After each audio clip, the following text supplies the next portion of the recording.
Le 29 mars prochain, Philippe Catherine sera à l'affiche du film Voyage en Italie. Une comédie où il apparaît dans le plus simple appareil.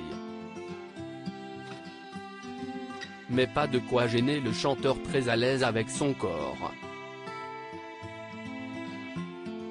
Surtout avec sa mère. Philippe Catherine multiplie ces derniers temps les rôles au cinéma. Après Astérix et Obélix, L'Empire du Milieu ou encore Un homme heureux, le chanteur de 54 ans sera à l'affiche de La plus belle pour aller danser, le 19 avril, et Voyage en Italie, sorti ce 29 mars. Une comédie réalisée par Sophie Le Tourneur dans laquelle il campe le personnage de Jean-Philippe, un père de famille qui part en Sicile afin de raviver la flamme de son couple. Un rôle qu'il n'a pas hésité à accepter. J'ai dit oui sans lire le scénario, a-t-il confié dans les colonnes du Parisien. J'avais adoré Les Coquillettes, le premier long métrage de Sophie Le Tourneur, est énorme. J'ai rencontré Sophie et je me suis abandonné à sa méthode de travail, à sa fantaisie et à son courage. Elle déjoue les codes, quand on tourne dehors avec elle, on ne bloque pas la rue.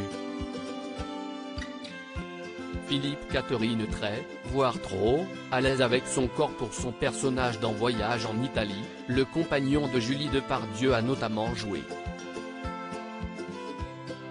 Nu. Un détail pour celui qui a obtenu en 2019 le César du meilleur acteur dans un second rôle pour sa performance dans Le Grand Bain. Philippe Catherine a même révélé au quotidien qu'il était très à l'aise avec son corps. Quand on me demande de me mettre tout nu, je suis tout content, a-t-il assuré. Et ce n'est pas étonnant quand on connaît l'étrange habitude qu'il avait lorsqu'il était enfant.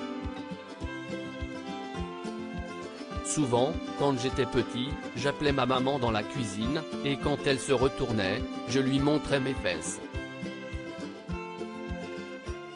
C'était un rituel, a-t-il expliqué. Donc à chaque fois, elle était choquée, mais elle riait. Et puis, au bout d'un moment, elle ne regardait plus. Là, j'ai compris qu'il fallait que je montre mes fesses à d'autres gens. Une pratique assez improbable qui fait cependant partie du personnage de Philippe Catherine.